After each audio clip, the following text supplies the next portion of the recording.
Ce matin, nous voulons t'élever dans nos cœurs, dans nos vies, dans cette assemblée, Seigneur mon Dieu.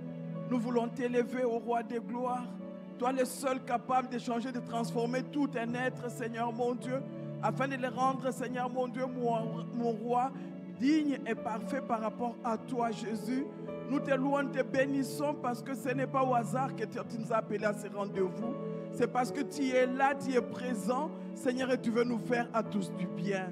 Seigneur, ce matin, nous voulons dire, nous voici, disposés, Seigneur, à t'écouter.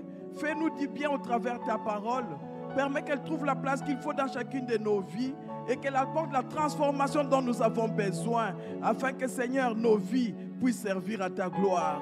Bénis chacun de nous et permets, Seigneur mon Dieu, que je ne sois qu'un instrument inutile entre tes saintes mains et que toute la gloire te revienne à toi et à toi seul. Au nom de Jésus. Amen. Shalom bien-aimés. Les jours avancent trop vite. Il y a quelques dimanches avant la Pentecôte, on nous a entretenus sur la promesse divine et son accomplissement. Vous vous souvenez? Et après ça, on nous a entretenus sur la bénédiction qui attire la jalousie. Waouh! C'était une question de nous appeler à la prudence. Soyons prudents. Dieu me bénit, mais je dois marcher vraiment de façon digne pour que même quand on sera jaloux, que cela ne me fasse rien. Parce que moi, je suis caché avec Jésus dans les lieux célestes. Amen. Ce matin, j'aimerais continuer quand même avec les mêmes textes. Et je vous invite à ouvrir vos Bibles dans Genèse chapitre 26. Il y a tellement beaucoup de bonnes choses dans ces chapitres-là. Genèse chapitre 26. Nous allons commencer notre lecture au verset 7. C'est toujours la même histoire. Je crois que nous allons commencer au verset 7 pour gagner du temps. Genèse 26, verset 7, la Bible dit, « Les gens du lieu faisaient des questions sur sa femme. Ils disaient, c'est ma sœur. Car ils craignaient en disant, ma femme, que les gens du lieu ne les tuassent parce que Rebecca était belle de figure. Comme son séjour s'est prolongé, il arriva qu'Abimelech, roi des Philistins, regardant par la fenêtre, vit Isaac qui plaisantait avec Rebecca, sa femme. Abimelech fit appeler Isaac et dit, « Certainement c'est ta femme. Comment as-tu dire, c'est ma sœur ?»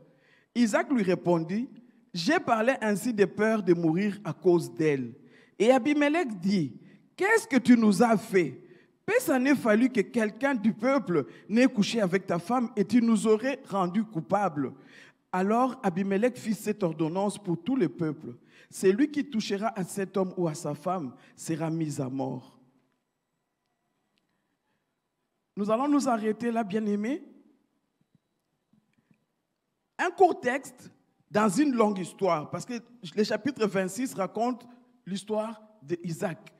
Mais juste une petite portion que j'ai prise, et j'aimerais que nous constations ensemble que lorsque on pose la question à Isaac, la Bible dit, il répond, c'est ma sœur. Et je me dis, Isaac répond avec légèreté. C'est-à-dire, Isaac parle avec beaucoup de facilité. Et quand on lui repose la question, pourquoi tu as dit ça? Il dit, j'ai eu peur de mourir. Il refuse de mourir, il préfère répondre de façon légère. Alors, Isaac il répond tout simplement. Mais il ne s'est pas rendu compte d'une chose. Lorsque nous donnons des fois certaines réponses, nous ne nous rendons pas compte. Il ne s'est pas rendu compte d'une chose. C'est que ces gens-là pouvaient se poser aussi la question. Mais à son âge, pourquoi il doit se promener avec sa sœur? C'est logique, non? À 30 ans, 35 ans, 40 ans, pourquoi tu dois te promener avec ta sœur en voyage? Et vous êtes seulement là, vous deux. Sûrement, les gens se sont posés des questions. Il a dit, c'est ma sœur, mais pourquoi? Alors ça, c'est moi maintenant, j'ajoute. Sûrement, ils se sont dit, non, nous allons les épier, voir. Est-ce que c'est réellement sa sœur? Jusqu'au jour où Pharaon lui-même a vu. Et Abimelech lui-même a vu. C'était lui le roi. Il a vu. Et quand il a vu, il a dit, cet homme nous avait piégés. Cet homme nous avait piégés. Isaac ne s'était pas rendu compte que cette femme pouvait aussi intéresser directement quelqu'un d'autre. Il avait parlé avec légèreté. Et ce matin, j'aimerais juste nous proposer un petit thème. Être vrai dans ses paroles. Être vrai dans ses paroles. Oh, bien aimé, quand je me préparais moi-même, je me suis remise en question. Et c'est ça qui m'avait intéressé quand dans ce texte ici. Être vrai dans ses paroles. Si nous comprenons ce qui s'est passé ici, toi et moi, nous allons veiller sur toutes nos conversations. Nous allons veiller sur ce qui sort de nos bouches. Nous en avons tous besoin. Nul n'est exempté. Et j'aimerais tirer juste 2 points de ce texte pour traiter ces sujets. Le tout premier, c'est ce que j'appelle matching ou correspondance. Matching ou correspondance entre mes dires et mes actes.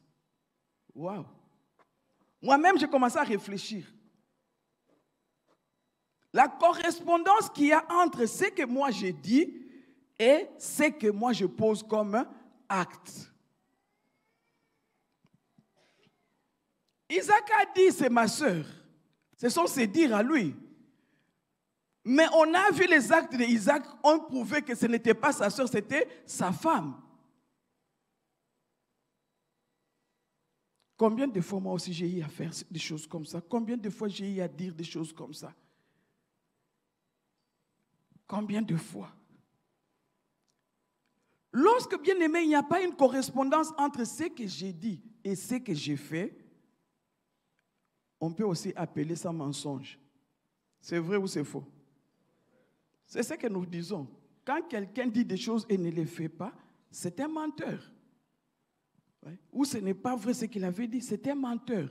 Mais qu'est-ce que nous dit la Bible? Déjà dans Exode chapitre 20, verset 16. Je ne vais pas lire, hein, on a encore la Sainte Seine. Je vous donne juste les versets, je paraphrase. Exode 20, verset 16 et Lévitique 23, 1. La Bible nous interpelle déjà dans les commandements, les 10 commandements, à faire attention sur les faux témoignages ou encore sur les mensonges selon certaines versions. Donc c'est déjà une interpellation pour toi et moi pour que nous puissions veiller sur ce qui sort de notre bouche. Alors bien aimés dans les Seigneurs, la même Bible déclare que les menteurs n'hériteront pas du royaume des cieux. La Bible ne nous dit pas ceux qui mentent beaucoup ou ceux qui mentent peu. La Bible dit les menteurs. Maintenant, moi, comment je vais peser si moi je mens un peu seulement ou si je mens beaucoup? Sinon, veillez seulement sur mes paroles. Je ne sais pas si vous me comprenez.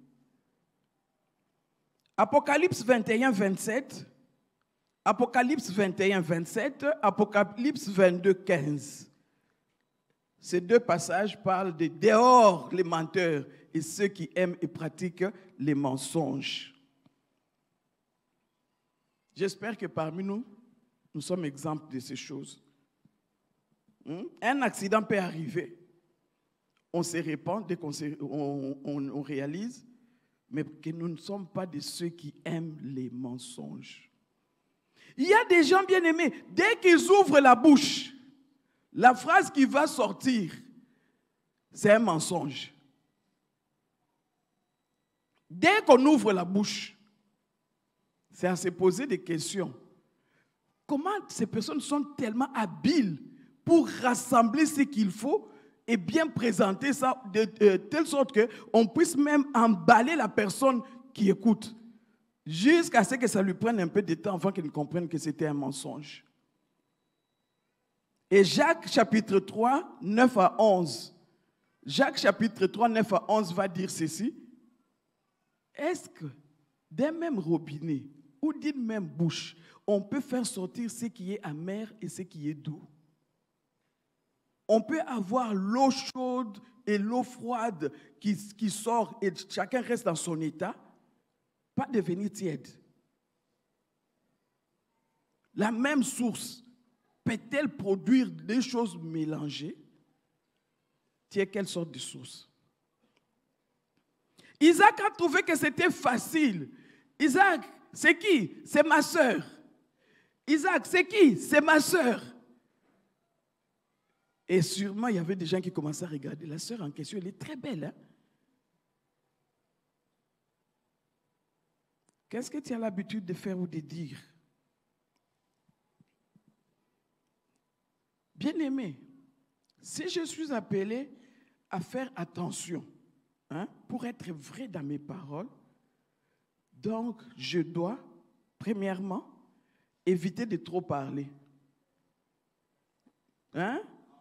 Je dois éviter de trop parler. Parce que si je parle trop, je serai obligé de débiter certains mensonges pour pouvoir m'en sortir. J'essayais de me souvenir quand nous étions petits. Avec les petites filles là, on jouait et tout. Des fois, on racontait de ces histoires-là. Vous vous posez des questions au jour d'aujourd'hui si c'est vrai, si c'était vrai. Mais à cette époque-là, on croyait. Tu vas raconter aux gens comme une fille qui raconte. Moi, à la fin de l'année scolaire, je viens de passer des classes. Alors tout le monde était content, non? Ah, moi je passe en 3e, moi je passe en 4e, on raconte.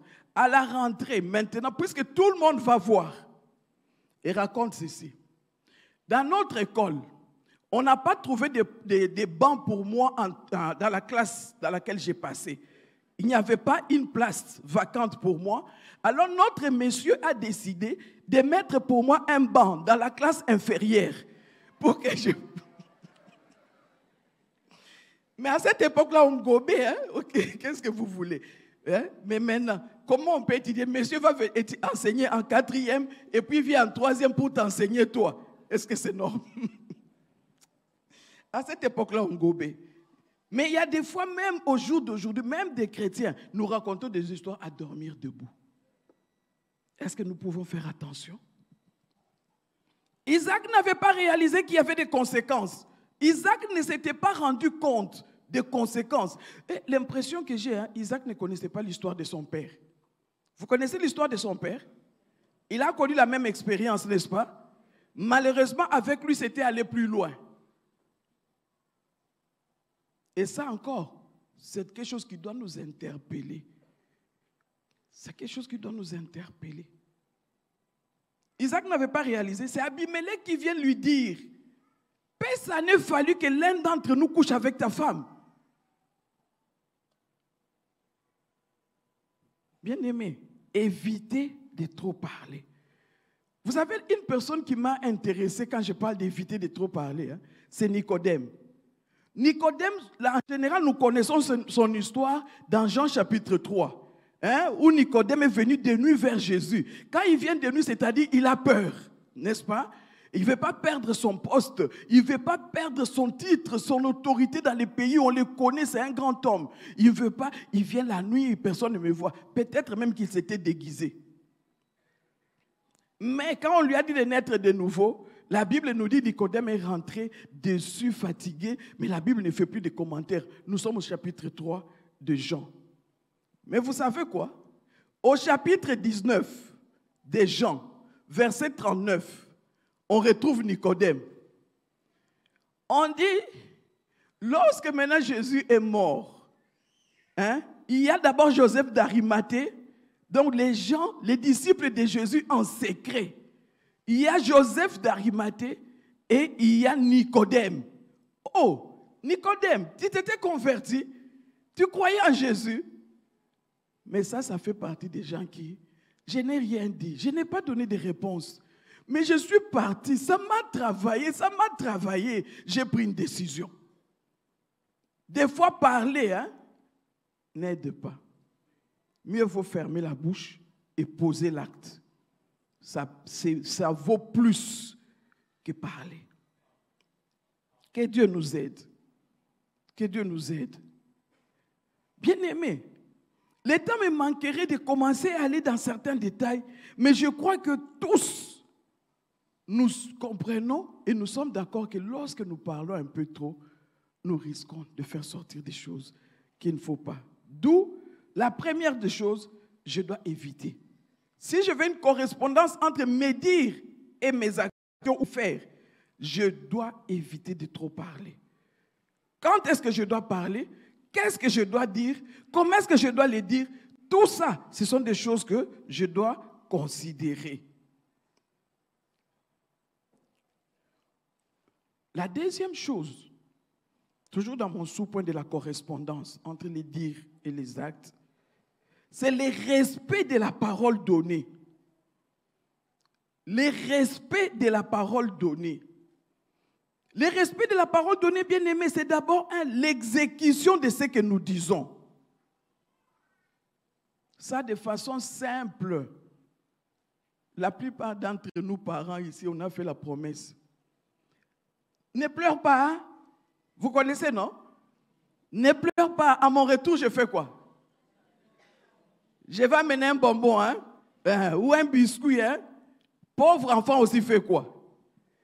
Il croit, il s'était, il reste calme. Au retour de papa et maman, l'enfant vient tomber dans les bras de papa et de maman avec beaucoup de joie. Mais l'enfant, comme il est enfant, il ne réalise pas que je dois demander où est mon biscuit, où est mon bonbon. Et nous profitons de ça. Hein? Nous profitons de ça. Mais maintenant, quand nous profitons de ça, l'enfant aussi dit, moi aussi, quand je vais avoir même 15 ans, 16 ans, petit frère, je peux lui dire aussi, calme-toi, à mon retour.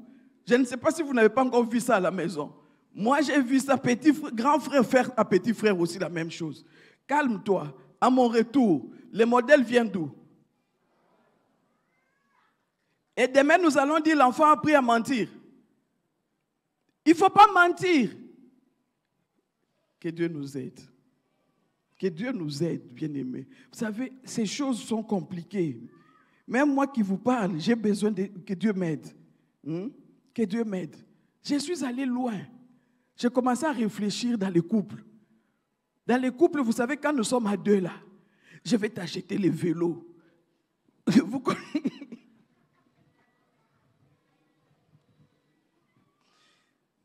Et le lendemain matin, madame attend les vélos.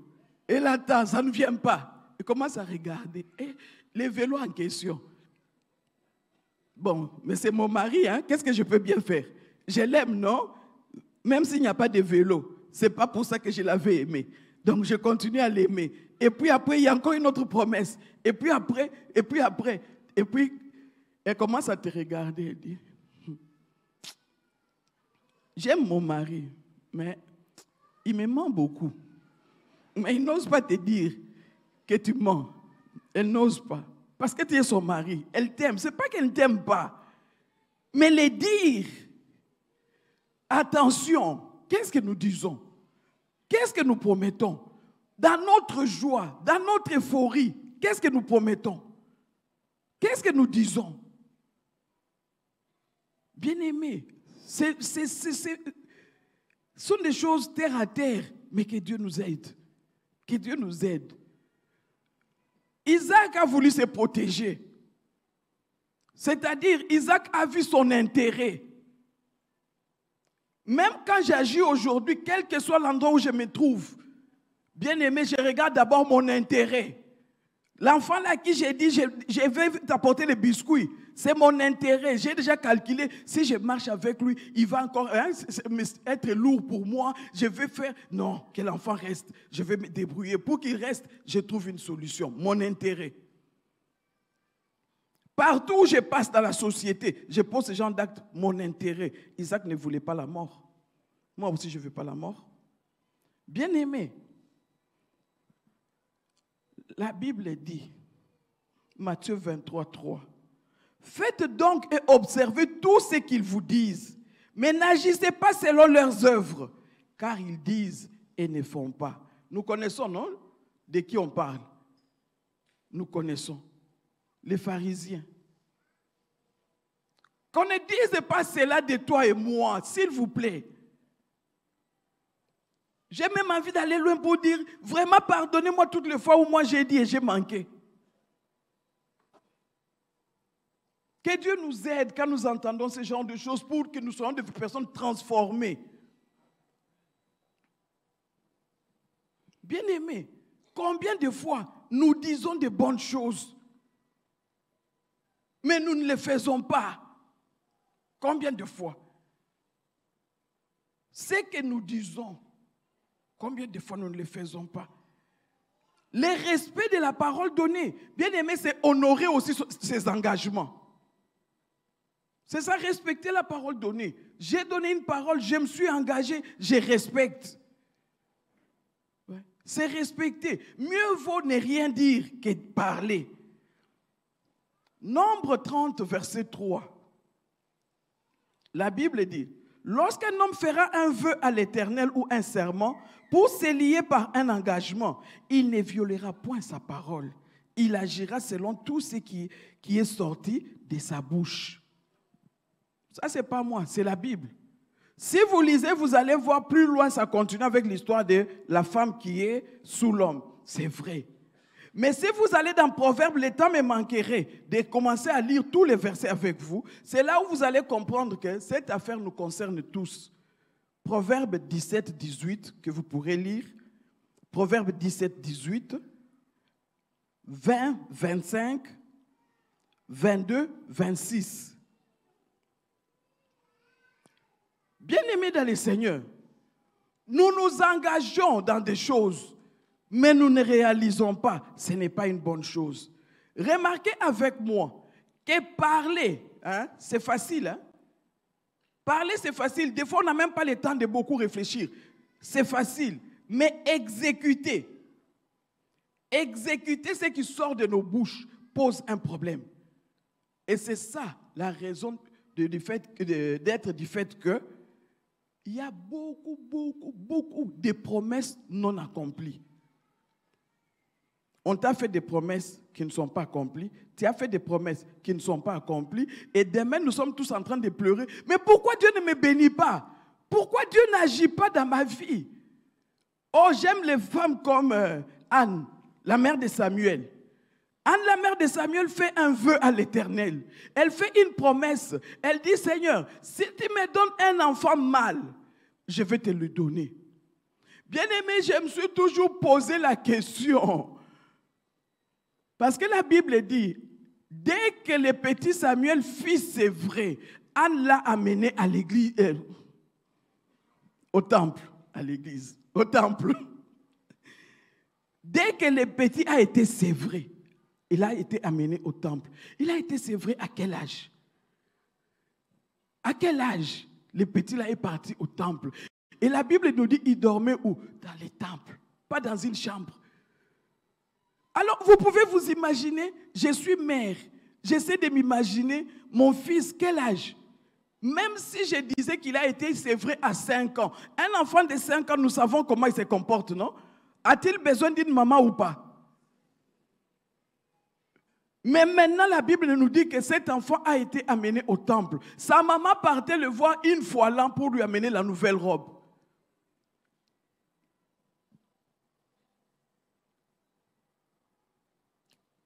Promesse faite, promesse réalisée. Et si vous continuez dans le chapitre suivant, vous allez voir que Anne n'a pas eu qu'un seul enfant. Anne, Dieu l'a bénie avec d'autres enfants. Mais moi et toi, nous avons pris des promesses même par rapport à Dieu.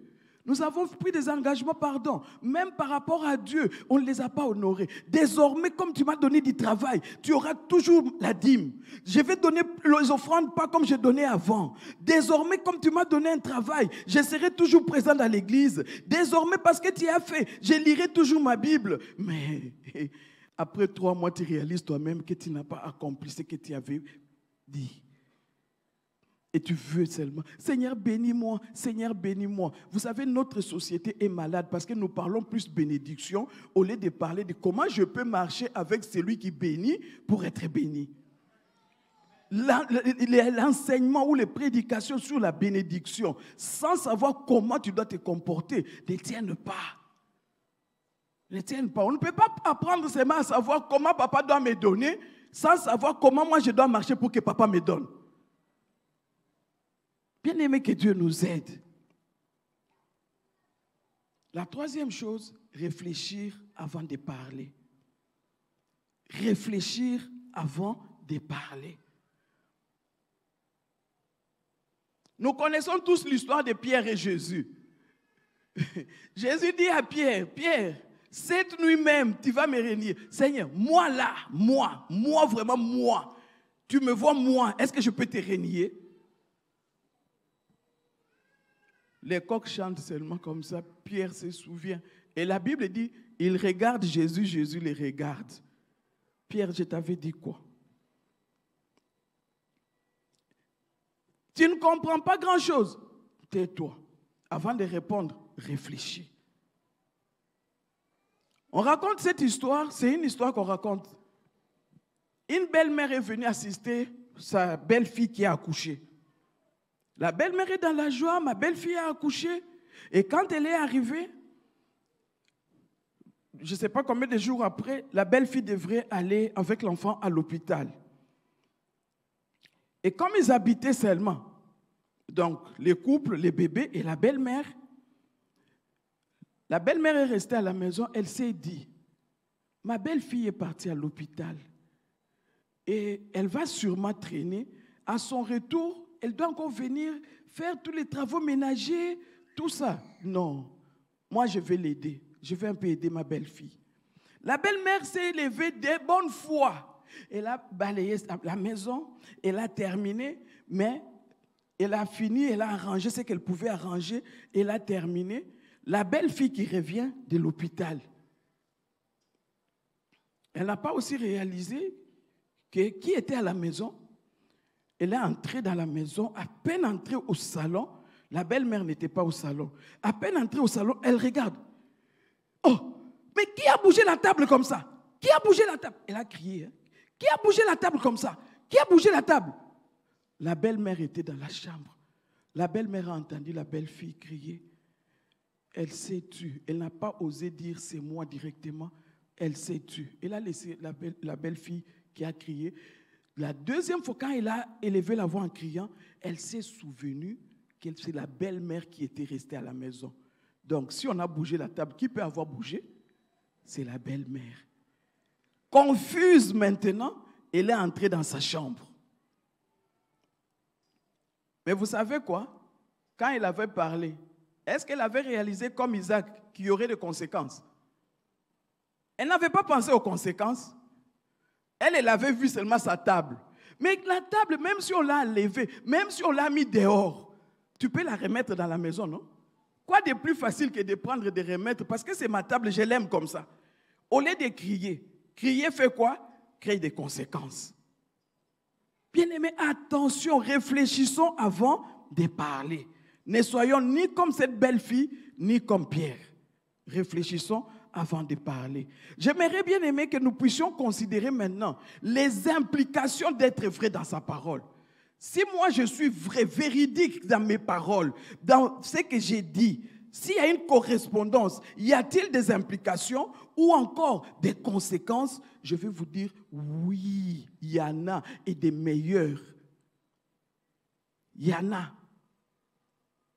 La toute première conséquence, c'est que si je suis vrai, cela permet que je me fasse respecter.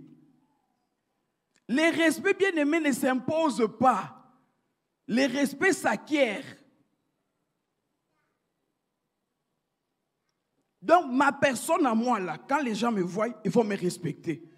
Parce qu'ils savent que moi, là, ma façon de marcher, c'est vraiment de façon véridique dans ce que j'ai fait, ce que j'ai dit.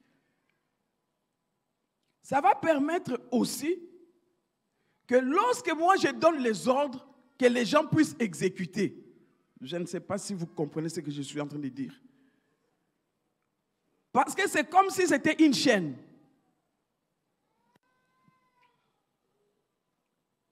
Tu dis aux enfants, ne revenez pas tard, hein? Dans ma maison ici, on n'entre pas après 20 heures. Vous connaissez cette chanson-là avec les parents, n'est-ce pas? Et vous voyez papa lui-même revenir à 1h du matin, à minuit. Et c'est lui qui dit ne revenez pas en retard. Attention. Donc les enfants peuvent obéir parce que tu es papa. Mais est-ce que cela est vrai? et le respect qu'ils te doivent, ils vont commencer à dire, allo baraka bongo, mais yé mon coup. Mais on ne va pas oser te dire ça en face. Mais toi, tu sais parce que hier, toi aussi, tu étais enfant. Attention. Bien-aimé, si je suis vrai dans mes paroles, je vais devenir une personne de référence. Je vais devenir une personne de référence.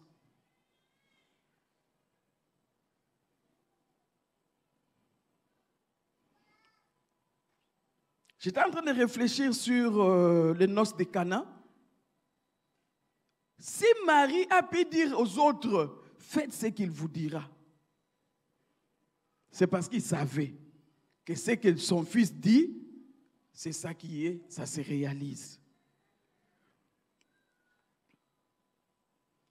La Bible nous dit aussi dans les livres des Actes que Barnabas est parti chercher Saul de Tarse.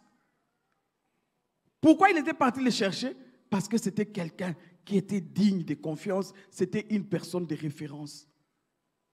Est-ce que tu peux devenir une personne de référence pour tous tes amis de ton avenue? Est-ce que tu peux devenir une personne de référence pour tous tes collègues de classe? Est-ce que tu peux devenir une personne de référence pour tous ces amis-là avec qui vous travaillez? Est-ce que tu peux devenir une personne de référence? J'ai dit oui, le secret est là. Le secret est là. Tu peux devenir une personne de référence. Bien-aimé, non seulement que tu deviens une personne de référence, mais tu deviens un modèle. Tu deviens un modèle. La Bible dit, tu es la lumière du monde. Tout le monde te voit, tout le monde peut te copier. Mais maintenant, la réalité, c'est quoi? Lorsque les gens te regardent, ils voient quoi? Ils voient qui? Lorsque les gens te fréquentent, qu'est-ce qu'ils trouvent en toi? Parce que la Bible, dans 2 Corinthiens, va dire, tu es un livre ouvert. Qu'est-ce que les gens lisent en toi? Malheureusement, au Congo, c'est chrétien, un pied dedans, un pied dehors. Je me suis toujours imaginé, si nous tous, nous étions des vrais chrétiens, vraiment craignant Dieu, enlevons chrétiens, disons des véritables craignants Dieu. Bien-aimés, je me suis toujours posé la question, si les dieux des actes des apôtres ne seraient encore plus en action qu'aujourd'hui, qu'il y a quelque temps. Mais ce sont seulement des petites choses, des toutes petites choses qui nous empêchent d'atteindre la bénédiction de Dieu comme il se doit. Que Dieu nous aide. Et enfin, comme implication, nous serons des personnes crédibles. Une personne crédible, c'est une personne qu'on peut recommander même les yeux fermés parce qu'on connaît que c'est une personne digne de confiance. C'est une personne sur qui on peut compter. J'aimerais conclure en disant ceci. Bien-aimé, la Bible dit, tout ce qui est écrit dans cette Bible, c'est pour notre instruction.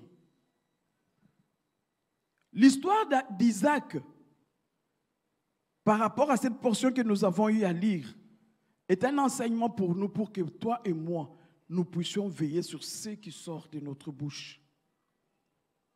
Qu'est-ce que nous disons et quelle est la réalité? Parce que ces deux choses, lorsque nous marchons ensemble avec ces deux choses, bien-aimés, nous serons des personnes bénies, nous serons des personnes crédibles. Et une personne crédible a plus de la valeur, a beaucoup de valeur, même dans la société. Ce sont des choses qu'on ne voit pas, mais ce sont des choses qui se vivent. Si vous essayez d'analyser nos vies, chacun de nous, dans les domaines de son travail, essaye d'évaluer jusqu'à quel point tu es une personne crédible. Une personne crédible, c'est cette personne-là qui est capable d'associer ces deux choses. On ne va pas te rejeter dans la société, on est bien avec toi, mais on n'est pas d'accord avec toi sur la façon dont tu fais ton travail, par exemple. Parce que tu es toujours, reviens demain, reviens demain, reviens demain. Nous tous ici, nous avons besoin de la grâce de Dieu.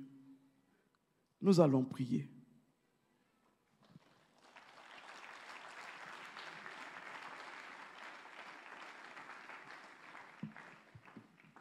Élève ta voix et parle au Seigneur.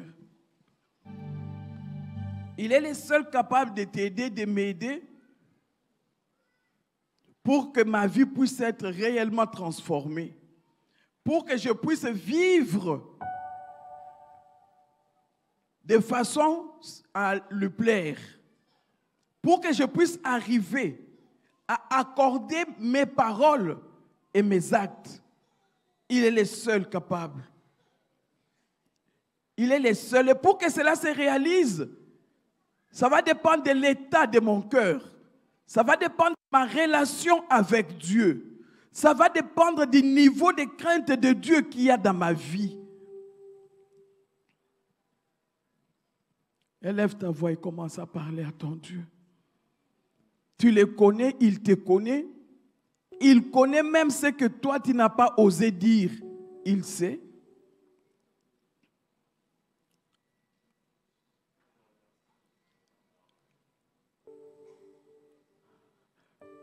Et si tu es là, tu trouves que peut-être tu n'as pas une bonne relation avec Jésus, ou tu n'as pas encore reçu Jésus dans ton cœur comme Seigneur et Sauveur, tu peux juste t'élever et nous allons ensemble prier pour toi. Tu es là, tu trouves que tu dois vraiment renouveler ta relation avec Jésus, tu peux t'élever, nous allons ensemble prier pour toi. Et si tu es là, tu trouves que tu as besoin qu'on puisse prier pour toi parce que tu t'es retrouvé dans ce qui a été dit, tu peux t'élever aussi, nous allons ensemble prier pour toi. Merci bien-aimé. Merci bien-aimé. Merci à vous qui vous levez. Merci. Merci à vous qui vous levez. Merci. Lève-toi en prenant une décision. Lève-toi en disant, Seigneur, pardonne-moi et aide-moi. Dès maintenant, alors que je comprends ces choses, je vais être une personne complètement transformée, libérée. Merci. Merci à toutes les personnes qui se mettent debout. Merci. Dieu te voit, Dieu te connaît. Et Dieu a un seul désir, que tu sois une femme, un homme béni. Et pour que tu le sois, Dieu veut t'aider à être une personne complètement transformée, libérée de ces choses. Y a-t-il une dernière personne alors que nous allons prier? Y a-t-il une dernière personne? Nous allons prier.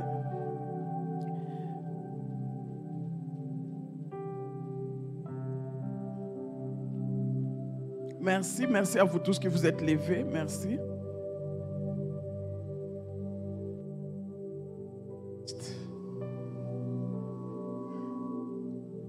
Merci pour ton amour. Oui, ton amour qui t'a conduit jusqu'à la croix. Ce matin, Seigneur, tu nous montres encore ta face. Le Dieu vrai. Christ, tu as dit, je suis le chemin, je suis la vérité, je suis la vie. Tu ne veux pas notre mort. Non, Seigneur. Ce matin, tu as envoyé ta parole. Et cette parole nous touche. Et cette parole nous guérit. Nous guérit du mensonge. Car tu n'aimes pas le mensonge. Mais tu aimes, Seigneur, que tout homme qui passe par là puisse être sauvé. Et c'est pour cela que ce matin tu as envoyé cette parole, pas pour nous condamner, mais pour nous montrer que lorsque nous fixerons nos regards sur toi, nous serons des hommes vrais, capables de bénéficier de tes bénédictions. Seigneur, tu es là. Prends-nous en charge. Prends-nous en charge ce matin pour que nous ne tombions plus dans le piège du mensonge, car tout porte à conséquence. Seigneur, merci parce que tu nous vois et tu nous connais. Tu connais où ça ne va pas, Seigneur. Viens à notre secours pour que, Seigneur, nous soyons différents de ceux du monde. Parce que nous ne sommes pas de ce monde, quoique nous y sommes. Oui. Nous sommes à toi. Seigneur, garde-nous pour toi et relève nos têtes. Bénis toutes ces âmes qui te sont venues ce matin et qui t'ont donné leur vie. Bénis ta servante pour cette parole qui révolutionne notre mesure et notre regard sur le mensonge. On croit que c'est une petite chose, mais ça brûle nos vies. Seigneur, merci, parce que notre pays en a besoin, nos maisons en ont besoin, nos relations en ont besoin. Oh Seigneur, prends-nous en charge, au nom de Jésus.